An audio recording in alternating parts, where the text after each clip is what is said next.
አይ ባያዝድ አይደለም እኮ ጥያቄ ነው ያነሳውት ለምሳሌ አይደለም አይዲ ባያዝድ ነሽ አይደለም እኔ እዚህ ሀገር ነው የኮት እኔ እዚህ ሀገር ላይ የሚፈጠር እያንዳንዷን ነገር እኮ አላችሁ ወይ ተጨባጭ መረጃ አላችሁ ወይ አዳምጪ ሰላም ጤና ይስጥልን የተከበራችሁ ባለች ኢትዮጵያ ቤተሰቦች እንዴት ናችሁ የአብኑ አመራር ማለት ነው አቶ ጋሻው መርሻ ከቢቢሲ አማሪክ ጋራ በጣም ፈታኝ የሚባል አይነት ቃለ ምልልስ ያደረገበትን የስልኩን ማለት ነው እስኪ እንስማ አብረን እንቆይ ፈቃደኛ ስለሆኑ አሁን ላይ ምን ሁኔታ ላይ ነው የሚገኘው አብን ጥሩ ቁመና ላይ ነው ያለው በቅርቡ ጉባኤ አካሄደና ለአዳዲስ አመራሮችን አርቀናል የነበሩትም ቀጥለዋል በጥሩ ድርጅታዊ ቁመና ላይ ነው ያለው ብሎ መግለጽ ይቻላል አብንን ማለት ነው የባለፈው ምርጫ ተከትሎ ምክር ቤት አባል ሆኖ የአብን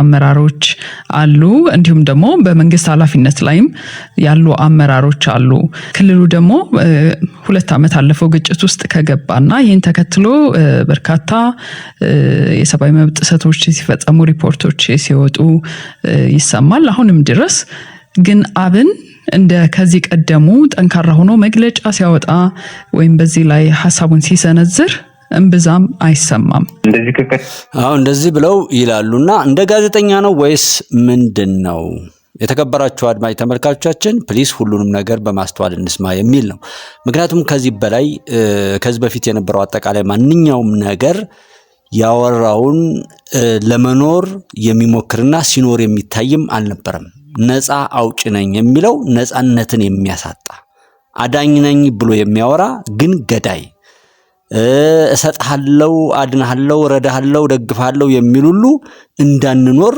ሲያደርገን የኖረና ያለ ነው ከዛ አንፃር እዚህ ጋም ጋዜጠኛዋ የምትለው መርህ ነው የምትሰጠው መርህ ሰጣህ ልክ እሷ ከምትፈልገው አንፃር እንጂ እንደ ጋዜጠኛ እውነታውን ለህዝብ ፍርድ ለማቅረብ አይደለም ጥረት የምታደርገውና አብንን ሰላማዊ ሲሆን አስተውሎት ሲሞላ ከህዝብ ጋር ለመገናኘት ጥረት ሲያደርግ ከስሜት የራቀ የሆነ በተቻለው አቅም ለመፍትሄ ሲሰራ እውቅናው ይነሳና ልክ እንደ ደካማ ወይም እዚህ ሀገር ጀስት ሰላም መፍጠር ፖለቲከኛ ሁሉ የማያስብል ይመስላል ይሄንን ይዛችሁ እንድታደምጡ ነው እዚህ ጋር ይሄን መናገር የፈለኩት አብረን እንቆይ ቀደሙ ጠንካራ ሆነ መግለጫ ሲያወጣ አይታይም የሚለው ይሄ ዝም ብሎ ጀጅመንት ነው አንጂ ጀጅመንት ነው እንጂ ፓርቲው አሁንም ጠንካራ ነው ህዝብ ተበድሏል ስርዓት ተጓድሏል ብሎ ባሰበው ጊዜ ሁሉ መግለጫዎችን እንሰጣለን ፕሬስ ኮንፈረንሶችን እንሰጣለን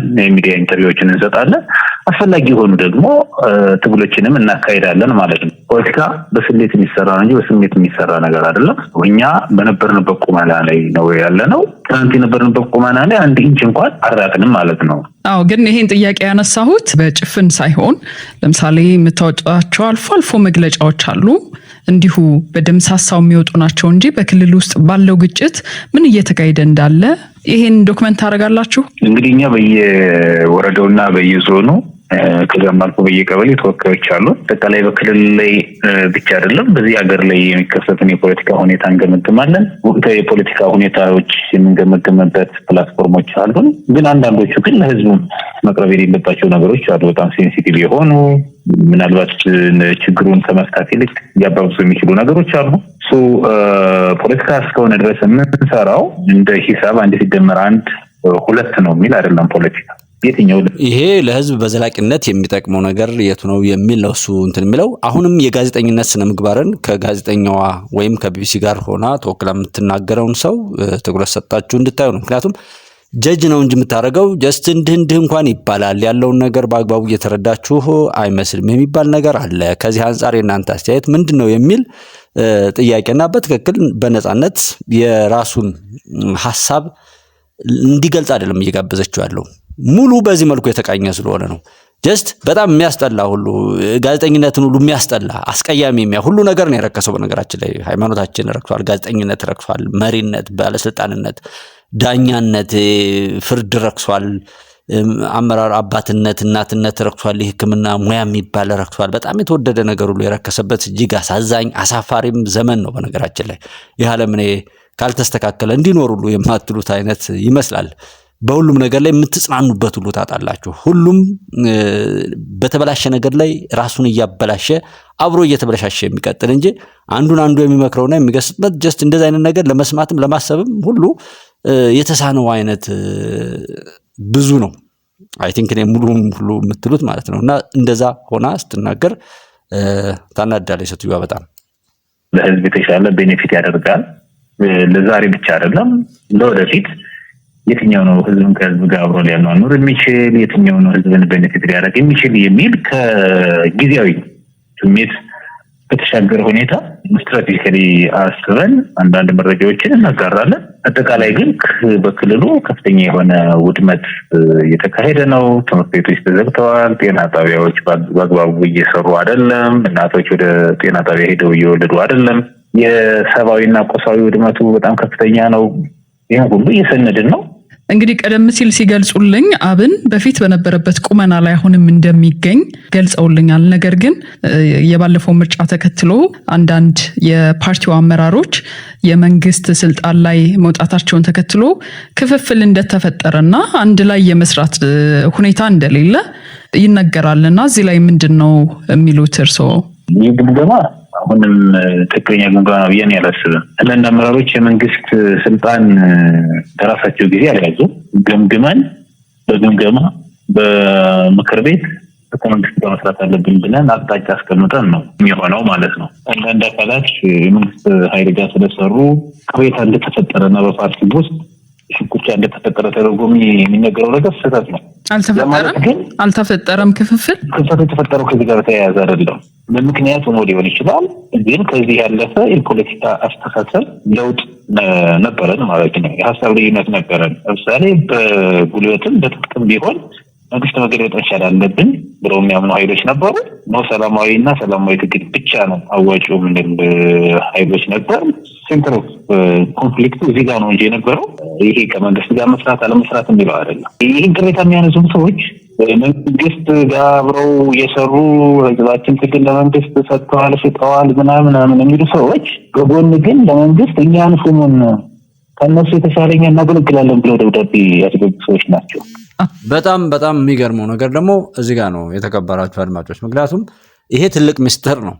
ዛሬ ከመንግስት ጋር መሆን እንደ ጉባለች ቤተሰብ ማለት ነው። ከመንግስት ጋር በካቢኔ መካተት አንድ በፖለቲካው ምህዳር ውስጥ ፎቶ ተነሳችሁ ተብሎ በሚታሰርበት ሀገር ላይ እንዲህ አይነት የመቻቻልና የመቀራረብ አይነት ስሜት ህዝብን እፎይታ የሚሰጥ ጉዳዩ የሐሳብ ዘመኑና ወቅቱን የሚመጥን የፖሊሲና የአፈጻጸም ውድድር በመፍጠር ወደ ሰለጠነ ፖለቲካ ለመሄድ እጅግ በጣም የሆነ ፍንጭ የሚሰጥ ኢትዮጵያ ውስጥ አፍሪካ ውስጥ በሚለው ደግሞ ታይቶ የማይታወቅ ለማመን የሚያስቸግር ማለት ነው። በካቢኔ ውስጥ የተካተተ ተወዳድሮ ባሸነፈበት ላይ 97 በተለይ ተወዳድሮ ያሸነፈ ኃይል በወንበሩን የሚቀማበት በማጭበርበር ምርጫዎች የሚሸጡበት የሚለወጡ በእጅግ በጣም የረከሰ የፖለቲካ ምህዳር ያለበት አገር ውስጥ ነው የምንኖረው። የፖለቲካ ምህዳራችን በጣም የተበላሸ ኢቭን እዛ ፖለቲካው ላይ ብቻ ሳይሆን ሀገርን ወደታች ወደ ሁልጊዜ ወደ ቁልቁለት የሚወስድ ከጥላት በላይ ጥላት ሆኖ የሚሰራበት አንዱን እየበላ እያስበላ የሚሄድበት ሀገር ላይ ከመንግስት ጋር ተቀራርቦ ከሰሩ ፖለቲከኞቻችን እኛ አንገዳደልም፣ እኛ አንፈናቀልም፣ እኛ የሆነ ነገር ውስጥ አንሄድም። እነሱ ያንን እሳት እንትን አይሉ። ነገር ግን የጠላት አጀንዳ አስፈጻሚ መሆናቸው የምታዩዋቸው ጋዜጠኞችም ሆነ ፖለቲከኞች በዚህ አብሮ በመስራት ላይ በምርጫው ያላሸነፉ ሰዎችም ቢሆኑ ያላቸውን ዕውቀት ለሀገር ሀብት በመሆናቸው የሀገር ባለድርሻዎች ስለሆኑ ለሀገራቸው ያበረክቱ ዘንድ መድረኩ በመሰጠቱ ብዙዎች ይናደዳሉ። ለምን? ጠላቶች ስለሆኑ። ምንም አንድና አንድ አያሻማም። ይሄ ጠላቶች ስለሆኑ የኢትዮጵያ ጠላቶች ስለሆኑ ኢትዮጵያ እንድትጠፋ ስለሚፈልጉ ሰዎች እንዴት ተስማሙ ብለው ይቀናሉ። ይህን በዚህ ደምድሙት። ነገም ተነጎዳም ከዚህ ውጭ የለም። የኢትዮጵያ ጠላቶች ኢትዮጵያ ውስጥ ሰላም እንዲመጣ መግባባት እንዲመጣ ዜጎች አብረው ለሀገራቸው ጉዳይ ለአንድነታቸው የሚጠቅማቸውን ነገር አብረው እንዳይመክሩና የሚበጀውን ነገር እንዳይወስኑ ለማድረግ ይፈተፍታሉ፣ ያባላሉ። ይህን የሚያደርጉ ኢትዮጵያዊ መልክና ኢትዮጵያ ዜግነት ያላቸው ሰዎች ደግሞ የባንዳነትን የረከሰ ካባ ተላብሰው አቅመ ቢሶች፣ ወኔ ቢሶች እንደዚህ ክብራቸውን አከራይተውና ሸጠው የሚኖሩ እጅግ በጣም የረከሱና የተዋረዱ ሰዎች ብቻ መሆናቸውንም መደምደም መቻል ይኖርብናል። እና እዚህ ላይ ሁለት ነገሮችን ብናይ፣ አንድ በምርጫ ያላሸነፉ ሰዎች ከመንግስት ጋር መስራታቸው የመንግስትን ያፈጻጸም ነገር በተግባር ይፈተናሉ። በዚያ ላይ አቅጣጫዎችን ከራሳቸው አቋምና አቋቋም ጋር የትኛውን ከልሰው የትኛውን አሻሽለው ቢሄዱ ህዝብን አማላይ እንዲሆኑ ወይም ለህዝብ ለማገልገል ከህዝብ ጋር ያላቸውን ቀረቤታ እንዲያሻሽሉና ፓርቲያቸው እንዲያሸንፍ ወደ ስልጣን ለመምጣት ጥሩ መንገድ ይጠርግላቸዋል። በአግባቡ ከሰሩ፣ በአግባቡ ነገሮችን ከተረዱ ይሄ ትልቅ አቅም ነው ለነሱ። በተቃራኒው ይሄን ማድረግ ካልቻሉ ግን ጠላት ሆነው የመጨረሻ ወድቀው እንዲቀሩ ያደርጋቸዋል። ሁለተኛው ነገር ለምን መድረኩ ላይ ገብተዋል። በዛ መድረክ ላይ ያሳዩት ማንኛውም ነገር ለነሱ ሳያሸንፉ ገብቶ ያን እድል አግኝተዋል። ያን እድል አግኝተውም ሰርተው ማሳየት ካልቻሉ ለህዝብ ፈተና ላይ ይወድቃሉ ማለት ነው። ህዝብ እነሱን ቅቡልነት ያሳጣቸዋል። ከሰሩ ደግሞ ሳያሸንፉ ሳይመረጡ በካቢኔ ውስጥ ገብተው አቅማቸውን ሲያሳዩ የዚህ ፓርቲም እንደ አንድ እነሱ መጋበዙ እውቅና ቢሰጠውም የነሱ የበለጠ ይሆናል እና እሱን እንዳይጠቀሙ በሰጦ መቀበል ነገሮችን በፍታዊነት ኢቭን ኢፍ እንደው በጣም ኳሊቲ ያለው ሰው እንኳን ቢኖር ብንመርጠው ይሄ መንግስት ኦር ይሄ ገዢው ፓርቲ ይጣላናል እየተባለ አንዳንድ የሆኑ አሻጥሮች ኦር ፍራቻዎች እኮ እያሉ ምርጥ ሰው ሁሉ ላይ ገባው ይችላል። ያንን ሁሉ እንታውሉ እንትን እንደኛ ባንመርጠውም እንኳን እሱ ከጋበዘው ሰው በነጻነት ሰዎችን መርጠን ለሀገራችንና ለችግሩ መፍትሄ እንዲሰጥ ማድረግ እንችላለን የሚለውን ሁሉ ጠቀሜታ የሚያመጣ ነውና ይሄን የሚቃወም ሁሉ ጥላቻ ነው። እሷም እዚህ ጋር ያነሳችው ቤዚክ ስለሆነ ለምን እንዳሆኑ ለምን ተስማሙ ለምን ምናምን የሚባለው ነገር የሚራገጥ የሚበጠብጥ የሚያበጣብጥ በስሜት የሚነዳ ህዝብን ለብጥብጥና ለመከራ የሚዳርግ ነው ፖለቲከኛኛ ሀገር። እዛ ነው ደሳለኝ ጫኔ እዛ ገብቶ ሲጮህ ሲውል እሱን የሚመስሉ ቁራ እና በራሳቸው ላይ በምቀኝነት የተዋረዱ ሰዎች ከደሳለኝ ጫኔ ጋር ሲያጨበጭቡ የሚሉት የዛ ተጋሪ አንዱ ሚዲያ እዚህ ጋር መጥቀስ ከቻሉም ቢጠቅሱልኝ ደስ ይለኛል። ጊዜው አይደለም አሁን አይደለም አልኩት ይለናል። እንግዲህ በቅርቡ የፓርቲው አባል የሆኑት ዶክተር አበባው ሌላ ፓርቲ መቀላቀላቸውን ገልጸዋል። እንዲሁም ዶክተር ደሳለኝ ጫኔ ደግሞ በምርጫው እንደማይወዳደሩ አስታውቀዋል። ሌሎች የፓርቲው አመራር የነበሩ እስር ቤት ይገኛሉ። ፓርቲውን በቀደመው ቁመና ላይ ነው ማለት የሚቻልበት ሌሎች አመራሮች መምጣታቸው ነው ወይስ እንደዚህ መሆኑ በፓርቲው ላይ የሚያሳድረው ጫና ምንድን ነው? ፕሮሚነንት ናቸው እንደናቸው የምታያቸው ሰዎች በመጀመሪያ ደረጃ ከፓርቲው አባረናቸዋል። በዲስፕሊን ግድፈት ከፓርቲ የተባረሩ ናቸው። የፓርቲ አቋምም አይደለም ሲያራምዱ የነበሩት የራሳቸውን የግለሰብ አቋም ነው በፓርላማ የነበሩት ማለት ነው። እነሱም ከፓርቲ ያባረናቸዋል። ያባረናቸው ደግሞ በዲስፕሊን ግድፈት ነው። የሚያረጉትም ትግል ራሱ ለአማራ ህዝብ የሚደረግ ትግል ነው ብለን አናምንም። እንደ ፓርቲም እንደ ግለሰብ ምን ያላምንም። የሻዕቢያና የወያኔን ተልዕኮ ነው የሚያካሂዱት ማለት ነው። ይሄ ግልጽ ነው። የአማራ ህዝብ ትግል አይደለም የሚያካሂዱት፣ የሻዕቢያን የውክልና ትግል ነው የሚያካሂዱት። ይሄንኛ በግልጽ ኮሙኒኬት አድርገናል። አሁን ላይ ፓርቲው በነበረበት አቋም ለመቀጠል ወይ በምርጫው ላይም እንዲሁ ተወዳድሮ ወደ ምክር ቤት ለመግባት ነባር አመራሮቹ መሰናበታቸው ምን ተጽዕኖ ያመጣል? ምንም የተለየ ተጽዕኖ ያመጣል። ግለሰቦች ይሄዳሉ፣ ግለሰቦች ይመጣሉ። የፓርቲና የአማራ ህዝብ ግን ቀጣይ ናቸው። በእናንተ በኩል ደግሞ በተለይ የመንግስት ኃላፊነት ላይ ያላችሁት የፓርቲው አመራሮች ከመንግስት ጋር የመንግስትን ሀሳብ ነው የሚያስፈጽሙት እንጂ ለህዝቡ ቆመው የሚታገሉ አይደሉም ተብላችሁም ትከሰሳላችሁ። በዚህ ላይ ያላችሁ መልስ ምንድን ነው? እንደ ፓርቲ ይህ ነገር ፖለቲካ ከየት ወዴት ምናቀሰዎች ሰው ገና ለገና መንግስት ጋር ሐሳባችን ስለገጠመ አይ መንግስት ጋር አብረው ናቸው እንዳንባል ብለን ልንቃወም አንችልም። ከመንግስት ጋር የምንስማማበትን ነገር አብረን እየሰራን እንቀጥላለን። ከመንግስት ጋር ልዩነት ባለን ጉዳይ ላይ ደግሞ መንግስት ላይ ተጽዕኖ እየፈጠርን የምንችለውን እያደረግን እንቀጥላለን ማለት ነው። በነገራችን ላይ አንድ ተግባር ከአንድ ሺህ ቃል ይበልጣል። ይሄ አብዛኛው በአማራ ህዝብ የሚደረገው ጩኸት ግን ለሻዕቢያና ለወያኔ የሚደረግ ራስን የማከራየት ጩኸት እንጂ የአማራ ህዝብ ጩኸት ነው ብለን እኛ አናምንም። በአማራ ክልል የሚካሄደው የትጥቅ ትግል ላይ እነዚህ የቀድሞ የፓርቲ አመራሮች እጃቸው አለበት ወይም ከጀርባ አሉ ብላችሁ ታምናላችሁ ወይ ምክንያት ናቸው ብላችሁ ታምናላችሁ? እሱ መንግስት ያጣራ። እኔ እሱን አላልኩም። የኔ እናት እኔ ፖለቲከኛ ነኝ። የፖለቲካ አስተያየት ነው እንጂ የምሰጠው ታጣቂ ጀርባ እንትና ነው የሚያደራጀው እንትና ነው የሚልትን የለኝም። በአማራ ክልል የሚደረገው የትጥቅ ትግል በሶኮልድ የትጥቅ ትግል ግን የሻዕቢያና የወያኔ የእጅ አዙር የፕሮክሲ ዋር ነው የሚል ግን በጣም ጽኑ የሆነ አቋም አለኝ። ምርጫ ቦርድ እንግዲህ ምርጫው ግንቦት ወር ላይ እንደሚካሄድ አስታውቋል። የቀድሞ የፓርቲያቸውን አመራር ጨምሮ ከምርጫው ራሳቸውን ያወጡ አሉ። ፓርቲዎችም አንወዳደርም ብለው የገለጹም አሉና የእናንተ አቋም ምንድን ነው? በወከላችሁት ህዝብ የሚኖርበት ክልል ግጭት ውስጥ ነው። እንዴት ነው ምርጫው ላይ ለመሳተፍ ያሰባችሁት? አስቻይ ሁኔታ ሳለ ብላችሁ ታምናላችሁ ወይ? እንግዲህ ዲሞክራሲ የአንድ ቀን ስራ አይደለም። አንዳንዴ ቻሌንጆችን ማለፍ ያስፈልጋል ማለት ነው። አሁን የጥቀሰው ሰውዬ ቻሌንጅ ባልነበረበት ጊዜ ሄደ ከአንዳንድ ካድሬዎች ተነጋግሮ አሸንፎ መጣ። አሁን ቻሌንጁ ሲመጣ እሱን ፌስ ላለማድረግ ሁኔታው የተመቸ አይደለም። ሁኔታው የተመቸ ሆኖ አይደለም እኮ የምንታገለው። ሁኔታው የተመቸማ ቢሆን እኮ ፓርቲ አቋቁመን አንታገልም ነበር እኮ።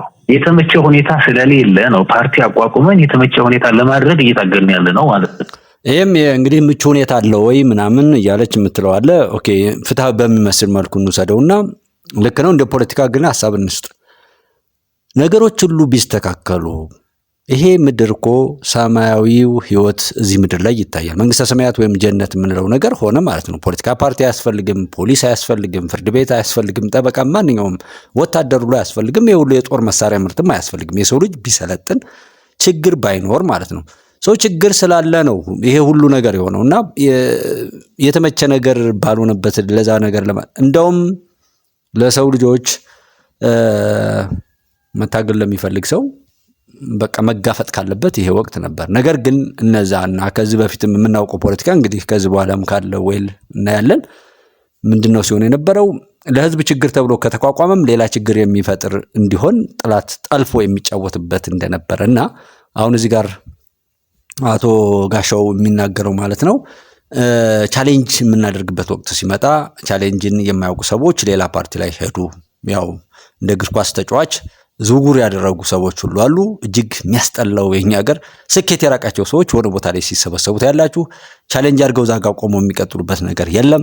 ለምን? ራሳቸው ስላልሆኑ የጥላት አንድ መጫወቻ አሸንጉሊቶች ሆነው ስለኖሩና ስለቀጠሉ የሚለው ነገርም በመያዝ ነው። በዛም ይሁን በዚህ ችግር ባለበት ላይ ከችግር ህዝብና ሀገርን ለማውጣት ነው ሰው መስራት ያለበት። ይሄን የሚያነሱት ብዙ ጊዜ ከድሎት ጋር ከምቾት ጋር አይደለም። ለምሳሌ ወደ ክልሉ ሄዶ ከህዝብ ጋር መገናኘት መወያየት ያስፈልጋል አይደለ? የትራንስፖርት ሰላም ያስፈልጋል። እንዴት ነው ፌስ የምታደርጉት? ማድረግ ነው ፖለቲካ ማለት እሱ ፌስ ማድረግ ነው። ታውቃለህ? የፖለቲካ ትግል የምንለው እሱን ቻሌንጅ ፌስ ማድረግ ነው እንጂ አልጋ ባልጋ ከሆነማ ነገሩ ሁሉ እኮ ማለት ነው እኛም ወደ ሌላ ስራና ልጆቻችን ወደ ማሳደግ እኮ እንሄድ ነበር። ነገር ግን እውነቱን ነው ይሄ ነው ዋናው የነበረው። ግን እስኪ የፖለቲካ ፓርቲዎች የሚችን ጋዜጠኛም ጨምሮ አንድ ጥያቄን ጠይቅ። ለምንድን ነው መምህራን ሲጨፈጨፉ ዝም የተባለው? ምንም ነገር ያላሉት ከቢቢሲ ጨምሮ ሌላ ቢቢሲ ምንም ጉዳዩ አይደለም። በነገራችን ላይ እኛን ሀገር ስንፈርስ ሊሆን ይችላል እሱ የሚጠቀመው ያን ነው ሲያደርግም የኖረው ለዛ ነው ድምጽ የሚሆነው ወደቁ የሚለው ነው እንጂ ለሙ ታደሰ እንደዚህ ሆነ ይሄ ነገር ተስፋ አለው የሚል ነገር አያሳይም። ተስፋችንን በማሳጣት ነው። ከተፈናቀሉና ከሚሰደዱ ከሞቱ ሰዎች ጋር ከዛ ይነሳል። እነዛ ሰዎች በሚድኑበት ሰዓት ምንም አይደለም። አንድ ሰው ሞተ ከተባለ 100 አድርጎ ሊያወራ ይችላል። አንድ ሰው ዳነ 100 ሰው ዳነ ሲባል ግን አያወራምና ቻሌንጅ ለምንድን ነው የማይደረገው? ተማሪዎች 3 ዓመት እንግዲህ በሚሊዮን የሚቆጠሩ ተማሪዎች ከትምህርት ገበታቸው ሲነጠሉ፣ ልማት ሲስተጓጎል፣ ነዳጅ ሲቃጠል፣ ሰሊጥ ሲቃጠል፣ ገበሬው ማዳበሪያው ሲዘረፍበት ያለ አግባብ የሚሆነው ሁሉ ይታወቃል ማለት ነው። መሰረተ ልማቶችን የሚያወድም እንዳሸን መሪና መርህ በሌለው ሁኔታ ላይ ያንን ክልል ለማጥፋት ዘመቻ ሲደረግ ጋዜጠኛው እንደ ጋዜጠኛ፣ ፖለቲከኛው እንደ ፖለቲከኛ፣ የሃይማኖት አባቱም አመራሩም የትኛውም ቦታ ላይ ፍትሃዊ ነኝ ነፃ ነኝ ብሎ የሚል ኃይል ያንን ነገር ያላነሳው ለምንድን ነው? ያንን ነገር ሳያነሳ ሌላ ነገሩን የሚለፈልፈው ለምንድን ነው? እንደኔ መደምደሚያ ክፉ ስለሆነ ትክክለኛ ሰው ስላልሆነ ጥላቻ ስላለው ወይንም ባይ ኤኒሚስ በየትኛውም አግባብ ሊሆን ይችላል ያንን ነገር ስለሚደግፍ እንጂ አላውቀው ብሎ አይደለም የሚል ነው። ሌላ ስራና ልጆቻችን ወደ ማሳደግ እኮ እንሄድ ነበር። ነገር ግን ይሄንን ቻሌንጅ ፌስ አድርጎ እዛ ቻሌንጅ ጋር በሚደረግ ትግል የሚመጣ ውጤት ነው የፖለቲካ ለውጥ የምንለው የፖለቲካ ውጤት የምንለው ማለት ነው። ሀገሩ በሙሉ በጣም ፍቅር በፍቅር ነው እያልኩ አይደለም። በጣም ከፍተኛ የሆነ ግጭት ይካሄዳል ማለት ነው። ትግራይ ግጭት አለ፣ አማራ ክልል ግጭት አለ፣ ኦሮሚያ ክልል ግጭት አለ፣ ቤንሻንጉል ጉሙዝ በተወሰነ፣ ጋምቤላ፣ ሌላው እንደዚህ ማለት እያለ በየቦታው ግጭት አለ ማለት ነው። ይሄ ግን ግጭቱ አጠቃላይ የሀገሪቱ መገለጫ ግን አይደለም። የተወሰኑ ኬስ ቦታዎችን የተወሰኑ ወረዳዎች ላይ ግጭቶች አሉ። ለምሳሌ አማራ ክልልን ብንወስድ ከ95% በላይ ያለው አካባቢ ሰላም ነው። ግጭቱ በከፍተኛ ሁኔታ ስለሚጮህ ሀገሩ በሙሉ ችግር ውስጥ ያለ መስሎ ስለሚታይ ነው እንጂ የሆኑ ኬስ ቦታዎች ላይ ግጭቶች አሉ። እነሱም ግን አስፈላጊ ናቸው የሚል እምነት የለንም። ቅድም በአማራ ክልል የሚንቀሳቀሱ ታጣቂ ቡድኖችን የውክልና ጦርነት ነው ሲሉኝ ነበረ። በምንድን ነው በምን ምክንያት ነው? መንግስት እንደዛ አይነት ሀሳቦች ስለሚሰጥ ነው ወይስ እናንተ ያላችሁ ተጨባጭ መረጃ አለ? ይሄ ደግሞ አያችሁት በጣም የምታስጠላው ምላችሁ አሁንም ደገመችው። መንግስት ጋር ወስዳ ለመለጠፍና በቃ ከመንግስት ጋር በሰላም በመግባባት የህዝብን ችግር ይዞ መሄድ፣ ቅድም የህዝብን ሳይሆን የመንግስትን አቋም ነው የምታራምዱ እየተባላችሁ ነው በሚለው አለች። ኦኬ እንደ ህዝብ ሆና ስለጠየቀች ብለን አለው። እዚህ ጋር ግን መጣችና መንግስት እንዲህ ብሎ ስለሚል ነው የሚል አሁን ወስዳ ከመንግስት ጋር ለመለጠፍ ይታወቅባታል ሴትዮዋ።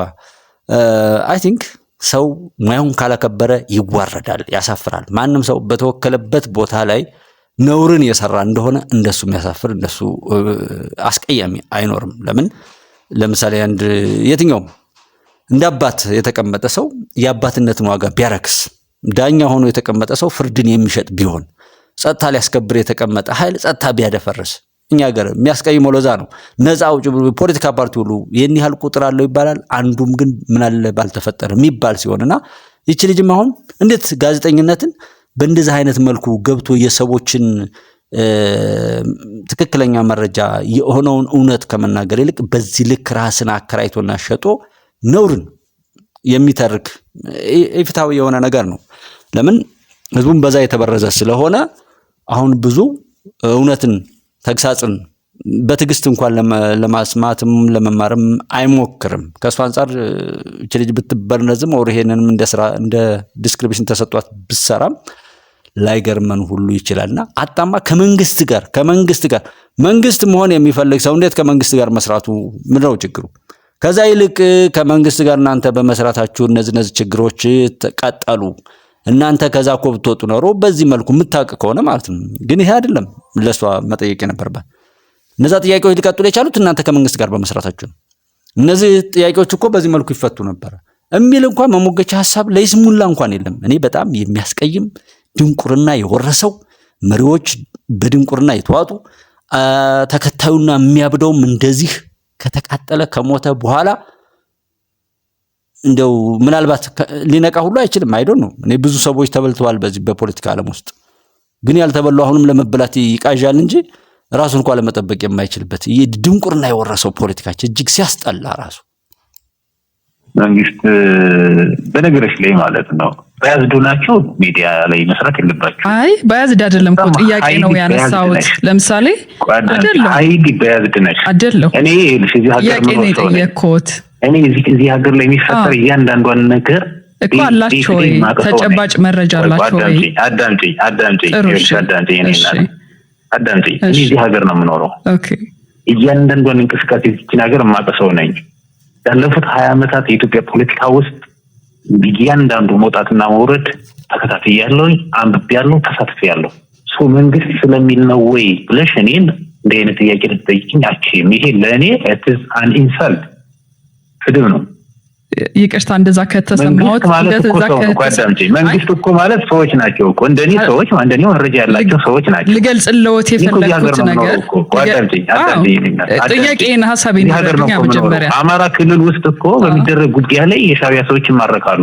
አማራ ክልል ውስጥ በሚደረግ ጉዳይ ላይ የወያኔ ሰዎች ይማረካሉ። የአማራ ክልል ታጣቂዎች፣ የኦሮሚያ ክልል ታጣቂዎች፣ የጋምቤላ፣ የቤንሻንጉል ሌላውም ማለት ነው ኤርትራ ሄዶ ሰልጥኖ ይመጣል፣ ትግራይ ሄዶ ሰልጥኖ ይመጣል፣ መሳሪያ ይላካል፣ ይያዛል። ወር ሂር እኮ ይኖረው እኮ ተጨባጭ መረጃ ይኖር ነው አዳን ይሄ ምሪስ ተጨባጭ ነገር አይደል እንዴ? ወስጄ ማሳይሽ? አንቺን እኮ ወስጄ ማሳይሽ እኮ አይጠበቅብኝም ማለት ነው። እሺ ያሉትን እሰማለሁ። ቢቢሲ የሰው ግን በጣም ተናድነውና መረጃ ማለት እዛ ሄደው የሰለጠኑ ሰዎች በተደጋጋሚ ኢንተርቪው እየሰሩ ነው። ይሄንን ያውቁታል። ምን ለማለት ምኑ ልትጠቀምበት እንደፈለገችም እኔ አልገባኝም ሁላ። ምክንያቱም ይታወቃል። ለምሳሌ ባለፈው ወልዲያ ላይ ከ50 በላይ የሚሆኑ የህወሓት ሰዎች እኔ ቅማንትና አማራ ተብሎ የነበረው በቅማንት ስም አማራን ሲያጠፉ በነበሩበት ሰዓት ላይ መተማ ላይ ባለውበት የመጀመሪያው በጉባኤ ጀጀቢት ላይ እርምጃ ሲወሰድ ወደ ሌንጫ መስመር ዘውዴ ባድማ ላይ 18 መታወቂያ ያዙት ሰዎች የትግራይ መታወቂያ ያዙ ሰዎች ነበሩ። 24 ነው እንደዛ የሚባል በዛን ወቅት ላይ በነበረው ክፍለ ጦር ላይ ቅማንትን የመለመለ ለቅማንት መሳሪያ እያደራጀ ቅማንትን በዚህም ባጣዬ በመተከል አማራ ክልል ላይ የነበረውን በሙሉ ወለጋም ላይ እንዳለው አላቅም እርግጠኛ እዛኛው ሶስቱ ላይ በነበረው ግን አረጋግጥ የነበረው በህወሓት ጊዜ የነበረው መከላከያ ሰራዊት ነበረ ጽንፈኞችን የሚመለምለው የወያኔ ሰራዊት ነበር የነበረው የኢትዮጵያ መከላከያ ሰራዊት አልነበረም።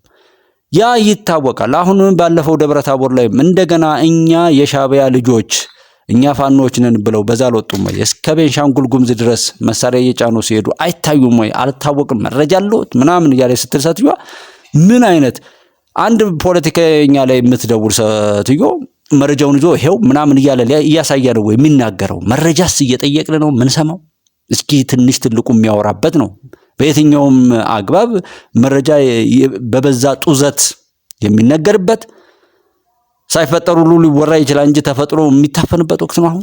እና መረጃ አላችሁ እያለች ስታሾፍ እኔ በጣም እንደው ብቻ ፈጣሪ ለምን እንደማይፈርድ ነው እኔ ግራ ይገባኝ። አማሪክ በጣም ከፍተኛ የሆነ ወያኔ አፍሊትድ የሆነ ሚዲያ ነው በነገሮች ላይ ማለት ነው። እኮ አይጠበቅብኝም ማለት ነው። እሺ ያሉትን እሰማለሁ። ቢቢሲ አማሪክ በጣም ከፍተኛ የሆነ ወያኔ አፍሊትድ የሆነ ሚዲያ ነው በነገሮች ላይ ማለት ነው። ቢቢሲ አይደለም ይሄ ቲፒኤልኤስ ሚዲያ ሴንተር እንጂ ቢቢሲ ሚዲያ ሴንተር አይደለም። እውነቱን እንነጋገር ከተባለ ማለት ነው። እኔ አሁን ይሄን ሪዝን እስካሁን ሳወራቸው ነበረ ይሄን ሁሉ በውስጤ ይሄ የሆነ ይሁን ብዬ ነው። ይሄ እንግዲህ የሚላት ቢቢሲ አማሪክ የቢቢሲ ሁሉ አይደለም። ወያኔ ሴንተር ሆኖ ወያኔን አማክሎ ለወያኔ ግባት የሚሆን ነው ይላል ጋሻው መርሻ። እናንተስ እስኪ ሐሳብ አስተያየታችሁን አስቀምጡ። ጋዜጠኝነትንም ፖለቲከኝነትንም ሰውነትን ማንኛውም ኢትዮጵያዊነትን ሁሉን በገባችሁ ልክ በኮመንቱ ላይ አስቀምጡ። መልካም ጊዜ